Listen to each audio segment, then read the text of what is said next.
സംസ്ഥാന സ്കൂൾ കലോത്സവത്തിന്റെ അവതരണ ഗാനം സൗജന്യമായി ചിട്ടപ്പെടുത്താമെന്ന് ഉറപ്പ് നൽകി കലാമണ്ഡലം.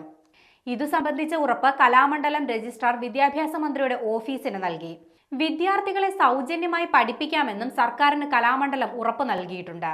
നൃത്തം പഠിപ്പിക്കാൻ പ്രശസ്ത നടി 5 ലക്ഷം രൂപ ആവശ്യപ്പെട്ടെന്ന മന്ത്രി വി ശിവൻകുട്ടിയുടെ പരാമർശം നേരത്തെ വിവാദമായിരുന്നു. ഇതിന് പിന്നാലെയാണ് അവതരണ ഗാനം സൗജന്യമായി ചിട്ടപ്പെടുത്താമെന്ന് വ്യക്തമാക്കി കലാമണ്ഡലം രംഗത്തെത്തിയത്. സ്കൂൾ കലോത്സവത്തിലൂടെ മികച്ച കലാകാരിയാവുകയും അതുവഴി സിനിമയിലെത്തി വലിയ നിലയിലാവുകയും ചെയ്ത നടിമാരിൽ ചിലർ കേരളത്തോട് അഹങ്കാരമാണ് കാണിക്കുന്നതെന്നായിരുന്നു മന്ത്രിയുടെ പ്രതികരണം.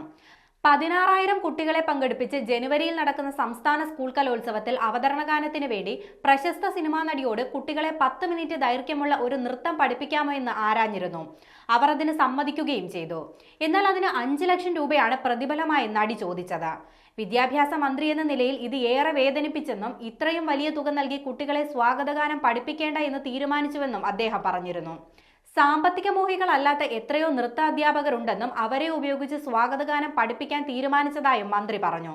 പിന്നാലെയാണ് വിദ്യാർത്ഥികളെ സൗജന്യമായി അവതരണഗാനം പഠിപ്പിക്കാമെന്നറിയിച്ച് കലാമണ്ഡലം രംഗത്തെത്തിയത്.